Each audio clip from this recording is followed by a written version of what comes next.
Adding rows in a table. You can add rows in your table to insert additional information. Click in the row where you want to add another row. If you select more than one row, Word duplicates the number when you activate Insert command. Click on Layout tab. You can click Insert Above or Insert Below button to add new rows. Word adds a row to the table. In this example, we have inserted a row above the selected row. Adding columns in a table.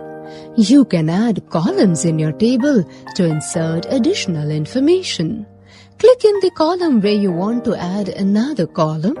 If you select more than one column, Word duplicates the number when you activate Insert command. Click on Layout tab. You can click Insert Left or Insert Right button to add new column. Word adds a column to the table. Deleting a row or column in a table. You can delete a row or column you no longer need from your table. Select a row or column you want to delete. Click on Layout tab. Click on Delete button. Click on Delete Columns to delete the column, or click on Delete Rows to delete the rows. Word removes the column or row and the text it contained from the table. Combining cells in a table. You can combine two or more cells in your table to create one large cell. Combining cells is useful when you want to display a title across the top or the down side of your table. Select the cells that you want to merge. Click on Layout tab on the ribbon. Click on Merge Cells button. The cells will combine together to create one large cell. Splitting cell in a table. You can split one cell into two or more cells in your table to create more than one section. You can even split cells into columns or rows. Click inside or select the cell that you want to split. Click on Layout tab on the ribbon. Click on Split Cells button. The Split Cells dialog box appears. To split the cell into columns, double-click on this area and type the number of columns you want to split the cell into. To split the cell into rows, double-click on this area and type the number of rows you want to split the cell into. Click on OK to split the cell. The cell splits into desired number of cells. You can now enter text in these cells. Formatting a table. You can format the table to enhance its look and make it attractive. Superscript or subscript text. You can assign superscript or subscript notation to any text to make it appear above or below the regular line of text. Superscript will make the text appear above the regular line of text. Subscript will make the text appear below the regular line of text. Superscripting and subscripting are often used in mathematical equations.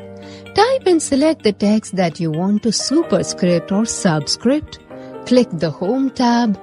Click the superscript icon x to the power 2 or the subscript icon x to the base 2. In this example, Word superscripts the selected text.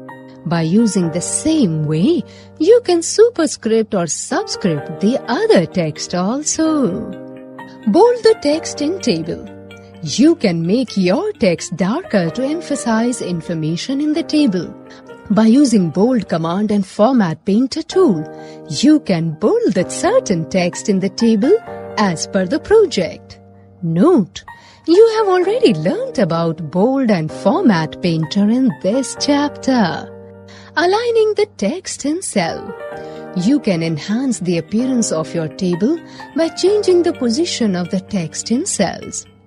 Word table alignment options include the basic left, right, center and justify alignments, as well as vertical alignments such as bottom center and top right. By default, Word aligns your table text to the left inside each cell. Select the cells that you want to format. Click on Layout tab. Click on Alignment from the Alignment group. Word will apply the alignment. This example centers the heading in the cell. Add shading to cell. You can add shading to cells to make them more appealing. Select the cell or cells to which you want to add shading. Click the Design tab. Click on Shading. The shading gallery appears. Click on a color. Word applies the shading to the selected cell. You can apply the shading to other cells as per your project. So friends, your letter is created. Now it's time to do Mail Merge. Using Mail Merge. You can use the Mail Merge feature to produce a personalized document such as an announcement or greeting card for each person on your mailing list. Mail Merge is a process of combining or merging the main document with the data source. The data source contains the name and address of each recipient to whom you want to send the document. Suppose you want to send a circular to 100 different students for an event in the school. With the Mail Merge feature, you can write one circular for all the students. Only the student's name and address will be different in each circular. The word merges each student's information with the circular that you created. This process is very simple and much faster than the manual alternative. Benefits of Mail Merge. Easy to make a change to a single letter and for that change to happen in every letter.